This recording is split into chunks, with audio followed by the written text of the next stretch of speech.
Hey everybody, Tony D and Little Joan here with another hot take. And this one is about sad Minneapolis. Oh man, Joan, what do you got on your butt here? Something. Ugh. This dog, she runs through, there you go, little sticker. Runs through the stickers, this one. Alright, so, Minneapolis, Joan, it's in bad shape. We don't want to go there. This is not a protest. There may be some protesters who generally wanted to protest George Floyd, and there should be a ruckus raised, but burning down your neighborhoods is not the answer. There are innocent people losing their businesses, losing their homes, and we all know how this is going to end. The National Guard's going to come in and they're going to arrest everybody, and it's going to be a big mess. A lot of this falls on entertaining the anarchists and radical leftists of Antifa, because you're seeing the signs of their presence in Minneapolis. They're loving this. They love the anarchy. They want to tear it all down.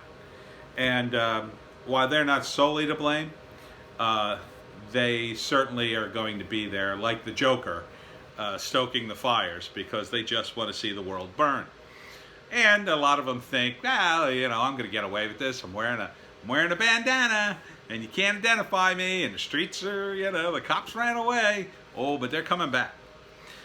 Worse, the National Guard's coming back, and those guys don't really know what they're doing, so they're going to shoot you. If I was in Minneapolis right now, I'd be getting the hell out if I could.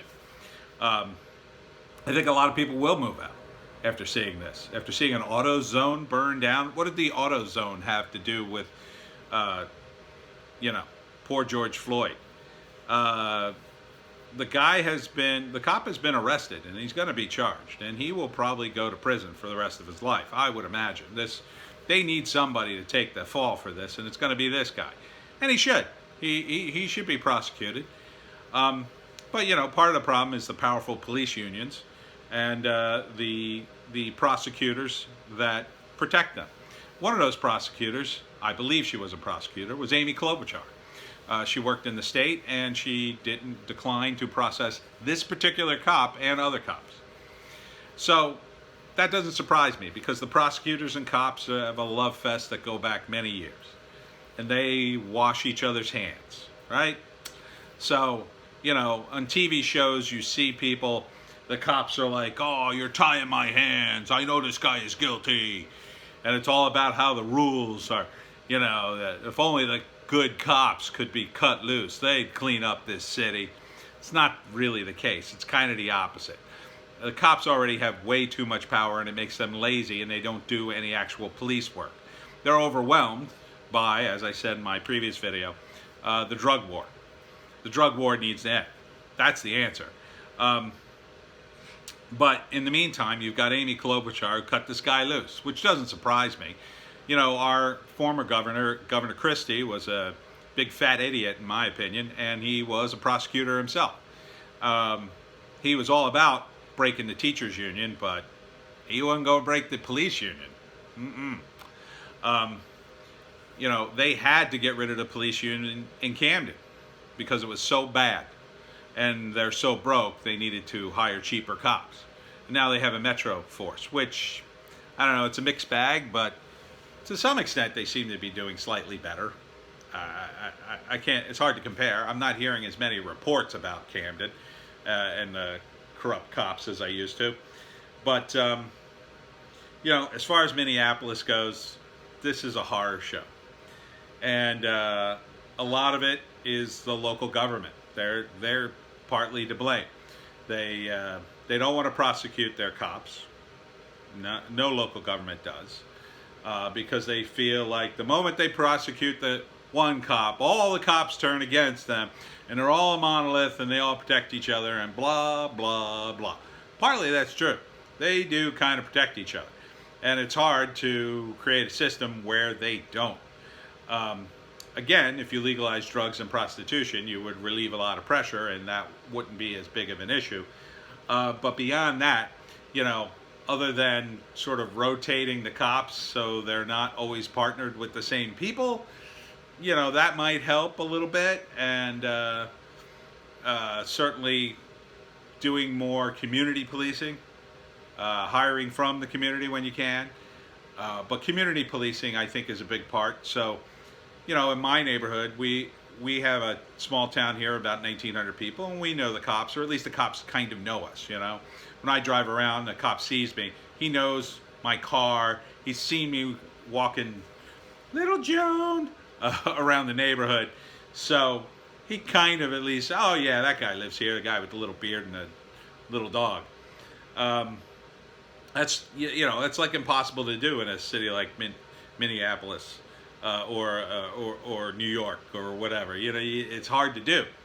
So you need community policing so you can kind of develop that rapport with locals, and so they like the cops more, and the cops tend to be more responsive with community policing. It's harder to do. You got to have beat cops that walk around. It's good that they walk around, because I'll tell you, there are a lot of fat cops. Oh man, one time in Philadelphia, it was this tragic thing where a building collapsed on another building, and all these cops came out. But you should have seen the fatties that came out of the woodwork just to grab a few overtime hours on this crime scene. I mean, fat cops. Now the bike cops showed up too. And those guys are trim and in shape. But the desk cops showed up. Man, these guys are like obese. If you're wearing a XXX shirt and XXX pants, you need to start losing weight if you're a cop. That should be a rule. You start ballooning past 300 pounds. How are you going to catch a criminal, fatty? How are you going to catch a criminal? You can't catch a criminal when you're that fat. And yeah, you might have desk duty. Okay, well, I don't want to see you at one of these crime scenes. The only time I want to see you is when the police play Santa Claus, maybe. So put down the milkshakes and the Twinkies and get in shape if you want to be a cop. That's what I say. But when it comes to these riots, it's just terrible. It's just terrible. More information is going to come out about George Floyd and this cop and how they knew each other, and I don't think it's racial. It could be. It's possible. I don't think it is. I don't think you work with a guy for 7 years and then suddenly kill him for no reason because you suddenly realized he was a different race. And a lot of the people who come out of the woodwork for these riots don't live in the neighborhoods. They just don't. It's happened in previous riots, and they are, and I've always said this, criminals are opportunists. So when they see an opportunity like, a big march and a potential riot, they'll show up. They'll show up for that because they know something can go down, or they can make it go down. Next thing you know, you're taking 7 flat screen TVs out of the local Target. It's easy to egg people on when they're mad, and certainly the members of Antifa would be happy to do so. Happy to do so. Happy to smash the capitalist system and burn down a police station, which happened, by the way. Pretty scary. And even scarier that the cops wouldn't even defend the station.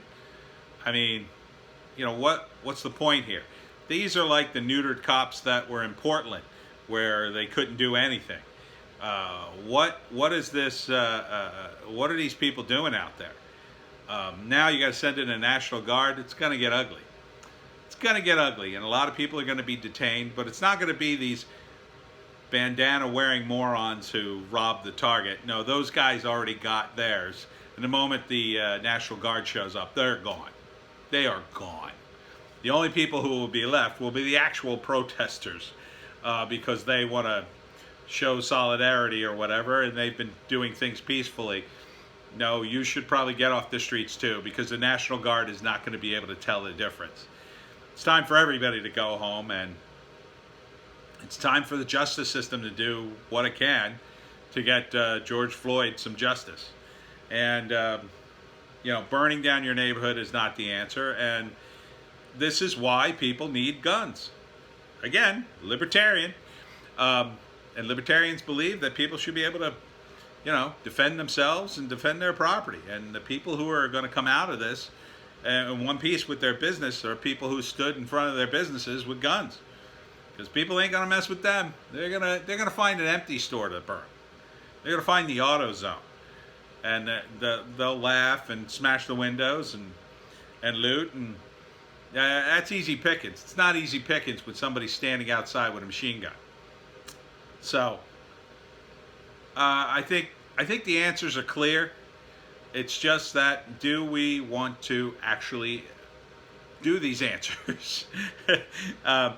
And a lot of people will still insist, this is a racial thing. I saw somebody post, you should check your privilege kind of list. And it was like every person of color had gotten harassed or killed over the last few months. Now, a lot of the people on the list just didn't belong on the list. I mean, they were up to no good, and they actively participated in crimes that helped that along, help them get themselves killed, right? So I'm not going to go through the names and the ones I think are cross the line, but a few of them are, no one's innocent. No one's innocent. I think George Floyd, in this case, was innocent. He shouldn't have been killed.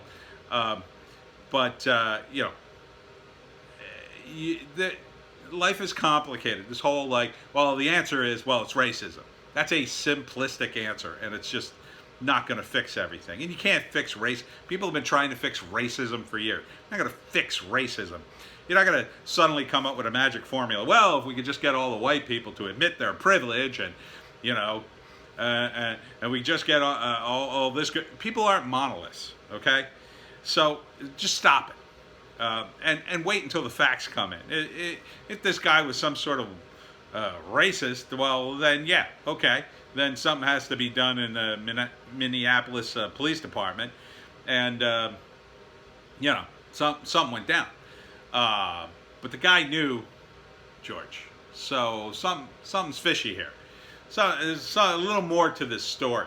So just cool your jets, privileged checkers, who are usually very, very white and privileged themselves, and suddenly can elevate themselves into an ivory white tower to look down upon us poor simpletons who don't want to immediately go, oh God, I'm so white, I'm so sorry.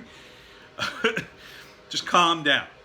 There's a lot going on here, and looting is not the answer. And CNN being out and justifying the looting by saying, well, it's really not that bad. That's not the answer either. By the way, it's also not the answer to arrest CNN, idiots in the MPD. Are you trying to make this worse? Why would you arrest reporters? You don't arrest reporters. You just don't. And that's another group of cops who should get fired. I don't know what's going on with the MPD, but you are not following the Constitution of the United States. Get following it, or get thee gone.